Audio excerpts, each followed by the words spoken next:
Notice ಈಗ ಅವರ ಮಗನಿಗೂ ಕೂಡ ಕೊಟ್ಟಿದ್ದಾರೆ ಅಂತೆ. ವರ್ತೂರ್ ಪ್ರಕಾಶ್ ಕಿರಿಯ ಪುತ್ರ ನಿತಿನ್ಗೂ ಕೂಡ ಪೊಲೀಸರು ನೋಟಿಸ್ ಅನ್ನು ನೀಡಿದ್ದಾರೆ.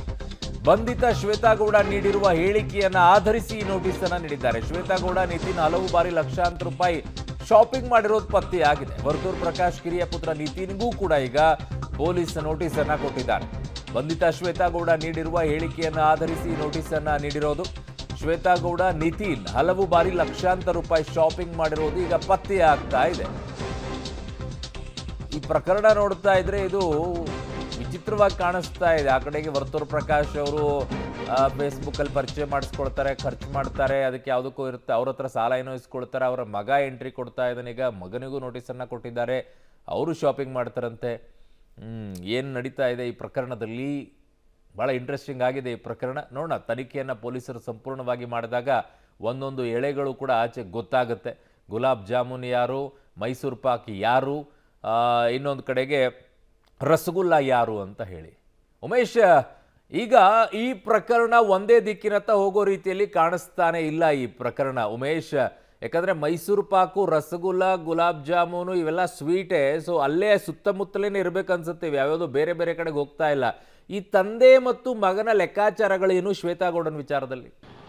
ಅರುಣ್, ಆರೋಪಿತೆಯಾಗಿರುವಂಥ ಶ್ವೇತಾಗೌಡ ವರ್ತೂರ್ ಪ್ರಕಾಶ್ ಕುಟುಂಬಕ್ಕೆ ಆತ್ಮೀಯರಾಗಿದ್ರು, ಅಂದರೆ ಹತ್ತಿರವಾಗಿದ್ರು ಅನ್ನೋದಕ್ಕೆ ಮತ್ತೊಂದು ಸಾಕ್ಷಿ ಅಂದರೆ ಆತನ ಕಿರಿಯ ಮಗ ನಿತಿನ್ ಏನಿದ್ರು ಅವರು ಕೂಡ ಶ್ವೇತಾಗೌಡಗೆ ಪರಿಚಯ ಅನ್ನೋ ಮಾಹಿತಿ ಪೊಲೀಸರಿಗೆ ಸಿಕ್ಕಿರುವಂಥದ್ದು. ಬರೀ ಅಷ್ಟೇ ಅಲ್ಲ, ಈಕೆ ಹಲವು ಬಾರಿ ನಿತಿನ್ ಮತ್ತು ಶ್ವೇತಾಗೌಡ ಬೇರೆ ಬೇರೆ ಕಡೆಗಳಲ್ಲಿ ತಿರುಗಾಡಿದ್ದಾರೆ. ಆ ಸಂದರ್ಭದಲ್ಲಿ ಲಕ್ಷಾಂತರ ರೂಪಾಯಿ ಮೌಲ್ಯದ ಶಾಪಿಂಗ್ ಮಾಡಿರುವಂಥದ್ದು ಒಟ್ಟೊಟ್ಟಿಗೆ ಕೂಡ ಆ ಸಂಬಂಧಪಟ್ಟಾಗೂ ಕೂಡ ಪೊಲೀಸರಿಗೆ ಒಂದಷ್ಟು ಮಾಹಿತಿಗಳು ಆಕೆಯ ಮೊಬೈಲಲ್ಲೇ ಪತ್ತೆ ಆಗಿರುವಂಥದ್ದು. ಹಾಗಾಗಿ ನಿತಿನ್ಗೂ ಕೂಡ ಇವತ್ತಿಗೆ 3ನೇ ಬಾರಿಗೆ ಸತತವಾಗಿ ನೋಟಿಸ್ ಕೊಟ್ಟಿದ್ದಾರೆ. ಇಲ್ಲಿವರೆಗೂ ಕೂಡ ನಿತಿನ್ ಕೂಡ ಪೊಲೀಸರ ವಿಚಾರಣೆಗೆ ಹಾಜರಾಗಿಲ್ಲ. ಹಾಗಾಗಿ ಇವತ್ತು ಅಪ್ಪ ಮತ್ತು ಮಗ ಇಬ್ಬರಿಗೂ ಕೂಡ 3ನೇ ಬಾರಿಗೆ ನೋಟಿಸ್ ಇಶ್ಯೂ ಆಗಿರೋ ಹಿನ್ನೆಲೆಯಲ್ಲಿ ಇಬ್ಬರು ಕೂಡ ಏಕಕಾಲಕ್ಕೆ ವಿಚಾರಣೆಗೆ ಬರುವ ಸಾಧ್ಯತೆ ಇದೆ. ವಿಚಾರಣೆಗೆ ಬರಲೇಬೇಕು. ಒಂದು ವೇಳೆಯಲ್ಲಿ ಬಂದಿಲ್ಲ ಅಂದರೆ ಪೊಲೀಸರು ವಶಕ್ಕೆ ಪಡೆಯುವಂಥ ಸಾಧ್ಯತೆ ಕೂಡ ಇರುತ್ತೆ.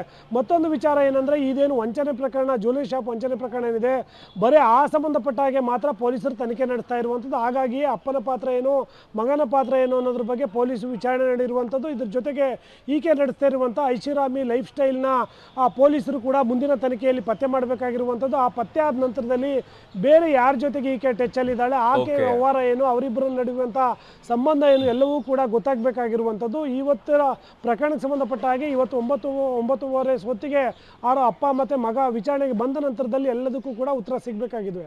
ಅರುಣ್. ಓಕೆ ಉಮೇಶ್, ಹಾಗೆ ಸಂಪರ್ಕದಲ್ಲಿ ವಾಪಸ್ ಬರ್ತೀನಿ ನಿಮ್ಮ ಹತ್ರ.